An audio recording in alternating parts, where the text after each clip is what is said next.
Picture this: a thrilling rugby showdown devolving into a relentless barrage of scrums and penalty kicks, leaving fans both captivated and infuriated. That's the dramatic scene that unfolded as South Africa edged out Ireland in a hard-fought battle at the Aviva Stadium last Saturday. Former Ireland hooker Bernard Jackman, a respected voice in the rugby world, has stepped in to defend the Springboks' calculated approach, arguing they owe no one an entertaining spectacle. But here's where it gets controversial. Is winning at all costs more important than keeping the crowd engaged? Let's dive into Jackman's take on the match, the referee's calls, and what this all means for the future of rugby. And trust me, the twists and turns will have you questioning everything you thought you knew about the game. South Africa's strategy was straightforward yet ruthless. They repeatedly declined easy shots at goal and opted for scrums instead, aiming to wear down their opponents and accumulate penalties. This tactical choice led to yellow cards for Ireland's Andrew Porter and Paddy McCarthy, showcasing how the Boks leveraged their strengths to dominate the set piece. Ultimately, under Rassie Erasmus's leadership, South Africa clinched a 24-13 victory, their first in Dublin since 2012, but not without sparking widespread debate. Critics accuse them of draining the excitement from the game, transforming what could have been an open, flowing contest into a slow, grinding affair, reminiscent of old-school battles where brute force reigned supreme. And this is the part most people miss. While the booing echoed through the stadium, especially when players like Siya Kolisi and Pieter-Steph signaled for yet another scrum, Jackman insists this wasn't about spoiling the fun. He points out that the Springboks had no duty to entertain.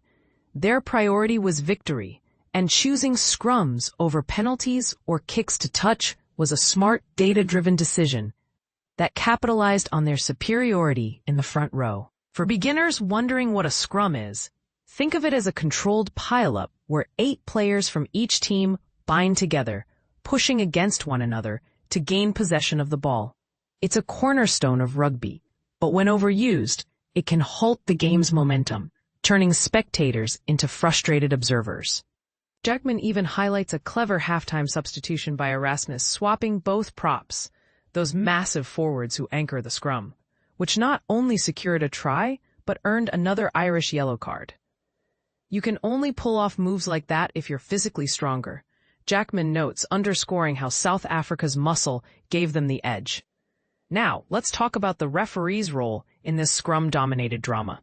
English official Matthew Carley faced heavy backlash, handing out 6 cards in total, 4 yellows to Ireland, plus a 20-minute red card to James Ryan for a dangerous clean-out tackle. But here's the controversy that could split opinions. Why wasn't South Africa's fly half, Feinberg-Mngomezulu, punished for his shoulder charge on Tommy O'Brien, which Irish supporters saw as equally reckless? Jackman agrees it was a mistake. He believes Feinberg-Mngomezulu dodged a card due to an overcorrection from previous high-profile red cards against South African players earlier in the tour. There was overcompensation at play, Jackman writes, suggesting referees might have been too lenient to avoid accusations of bias.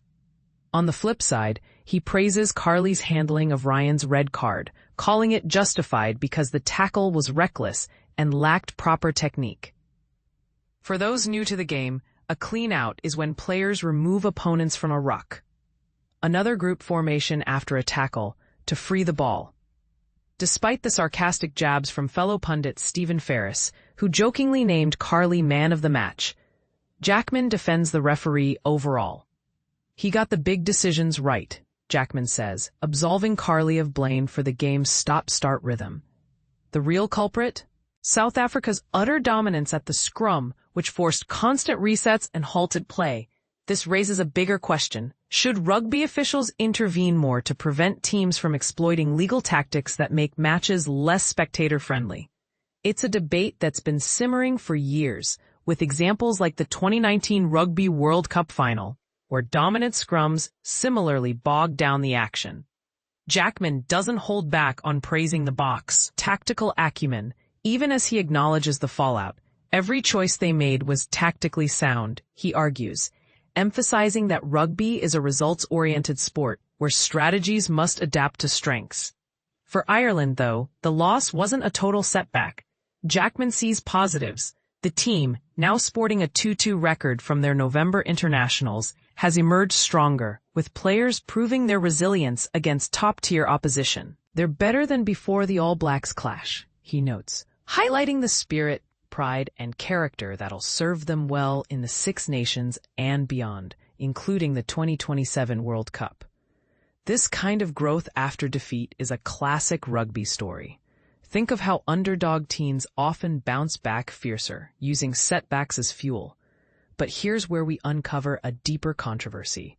Jackman calls on World Rugby to overhaul how they handle foul play, pointing to a November tour marred by inconsistent cards. High-profile cases include Tag Bayern's red against New Zealand and red cards for Bach Locke's Lude de Jager and Franco Mostert against France and Italy. Decisions need to be more consistent to make the game a better show for fans, Jackman urges. Imagine if referees had a clearer, standardized set of guidelines, perhaps using video reviews more uniformly to avoid perceptions of favoritism. This isn't just nitpicking, it's about the sport's integrity. Subtly, one could argue that strict consistency might stifle the game's unpredictability, leading to fewer thrilling moments where a single card changes the tide. What do you think? Should rugby prioritize fairness over flair?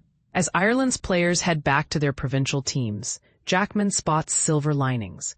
Christmas fixtures offer chances for bench players to shine and earn spots in Andy Farrell's squad. It's a reminder that rugby's ecosystem is vast, with opportunities for growth at every level. So, there you have it, a match that sparked outrage over tactics and officiating, yet revealed the strategic depths of rugby. Is Bernard Jackman right that teams shouldn't have to entertain, or does that undermine what makes the sport special? Do you agree referees need stricter guidelines, or would that rob the game of its edge? Share your thoughts in the comments. Let's debate whether winning or watching is king in rugby.